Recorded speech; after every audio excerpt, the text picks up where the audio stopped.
Welcome back to the channel. This video is all about your guide to the past tense in Spanish. Past tense is probably one of the most confusing and hardest parts of learning the Spanish language. And I always tell people that if you can get past this hurdle of learning the past tense and getting comfortable with it, not mastering it, by the way, I'll explain that in a second, but just getting comfortable enough to be able to use it and understand it for the most part, then it gets so much easier. The Spanish language, just in general, learning and studying it gets less stressful. It gets more fun as well because let's face it, typically you learn the present tense in Spanish and it's confusing, but it's not terrible. Once you get to the past tense, though, you're starting to go, okay, holy smokes, we've got all of these new different conjugations coming into play. It's getting hard. It's getting confusing. If this is just the past tense, I can't imagine what the other tenses are going to be like. And you quit. Most people quit here when they start with the past tense. That's what I want to avoid today. So I'm trying to just give you a breakdown of the past tense. Now, we'll get to the whiteboard in a second. I just want to say that you don't want to master this, all right? Just get comfortable with the past tense in Spanish and then move on. By the way, I do have a full Spanish program called AZ Spanish University where I go over not only just the present and the past tense like most Spanish programs tend to do, and they take years just to get through that, but I get you through every single verb tense and conjugation in the Spanish language within a matter of weeks. Within a matter of months, you'll be able to speak Spanish in all of the different tenses, and your path to fluency can be achieved within just a year. The best way to find out about this full Spanish program of mine is to actually sign up for my free training. Because first, you'll get this free training where I show you the 3 strategies to accelerate your Spanish learning, and at the end, and for signing up, you'll learn more about the Spanish program, and you'll get a special discount and a couple of bonus programs added to it. So click on the link in the description to sign up for that free training. That's the best way to learn more about my full Spanish program and to sign up and get that special discount. So now we're going to go over to the whiteboard and we're going to talk just about what is the past tense in Spanish. So there's 2 ways to talk in the past tense. You've got your preterite tense and you've got your imperfect tense. Okay, I want you to go by this rule. Unless you are sure it is a completed action, use the imperfect. If you go by this rule here, you are going to be able to always pretty much be right in the past tense. And I'm going to explain when to use the preterite and when to use the imperfect in just a second. This video is not to go super in depth with the conjugations in the past tense, but I'll give a pretty brief breakdown of what the conjugations are like in Spanish and the preterite and the imperfect tense. Now we're just going to look at a regular verb, hablar. By the way, imperfect verbs, they suck. Imperfect, no. By the way, irregular verbs suck. They just do. They're not fun to deal with, and there are a ton of irregular verbs in the past tense. The good news for you, though, is that these are typically the most used and useful verbs. So they're the ones that you're going to be using the most in Spanish, so it's easier to memorize these. And again, you kind of do just have to memorize the irregular verbs in the past tense. So we've got a verb like hablar.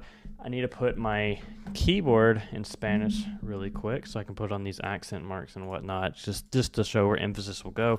You've got hablé, you've got hablaste, you've got habló, hablamos. So notice that the past preterite tense conjugation for nosotros is the exact same as it is for the present tense simple conjugation. So that's just a note. Hablasteis. This is for the vosotros form if you're in Spain. I'm just going to delete it for now. Just, again, a lot of people ask me, does your program focus more on Latin American Spanish or Spain Spanish? Do your videos do the same? Yes, I do both. I focus on both. I teach you the Spain and the Latin American Spanish. It's the same language. It's like comparing British English to American English or United States English. It's the same language. There's just slight differences in a few vocabulary words and the accent and the use of vosotros.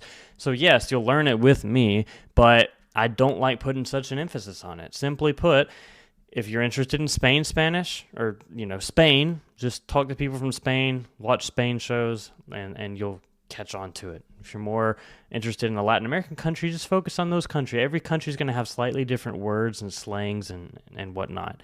But the language in general is exactly the same. And then hablaron is the ellos form. So we've got the yo form, tú form, third person for he, she, it, and someone's name. We've got the nosotros form. We've got the ellos form. This is the preterite tense, okay?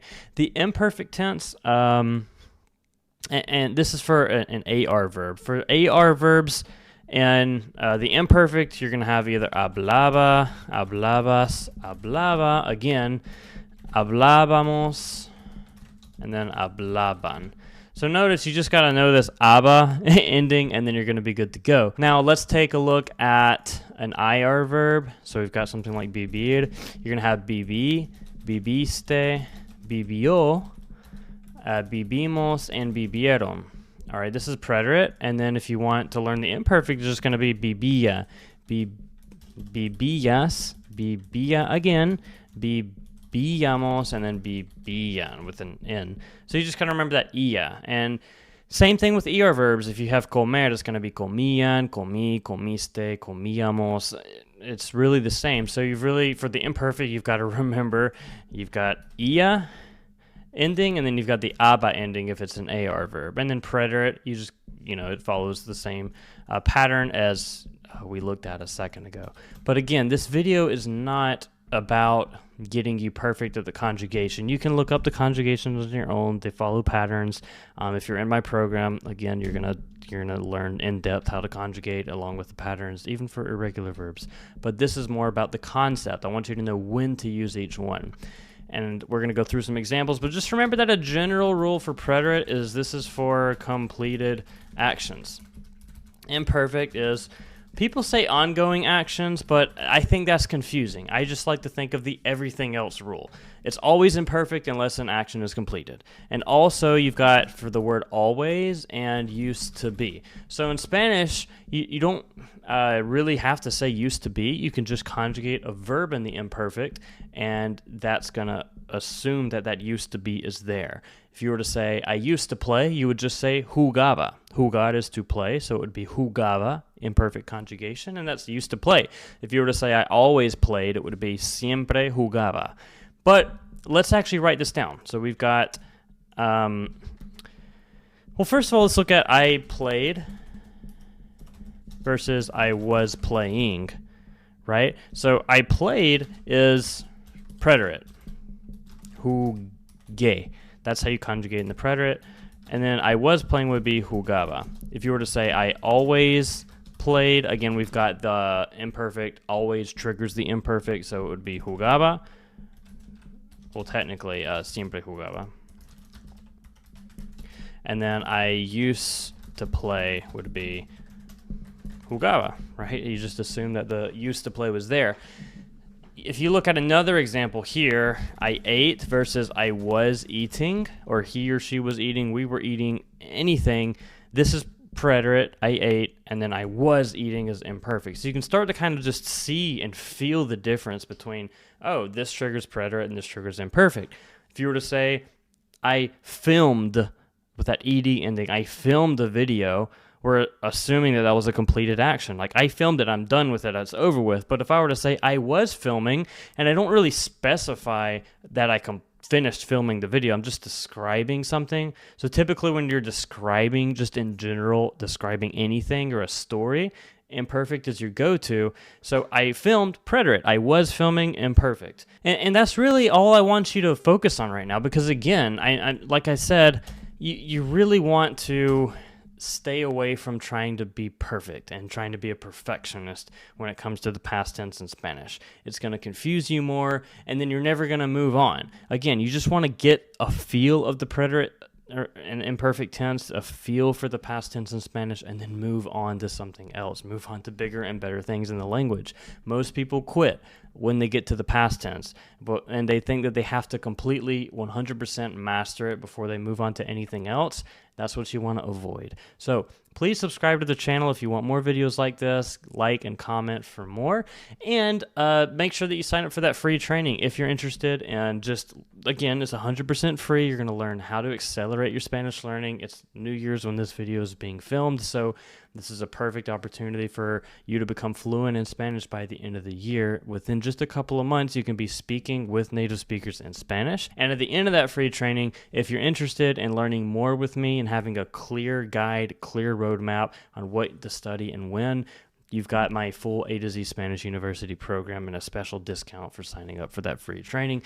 Thanks for watching this video. Sorry if I ramble a bit. I just want to make sure that these concepts are as, to the point as possible, but as easy to understand as possible as well. I feel like most Spanish classes are just complicated grammar rules.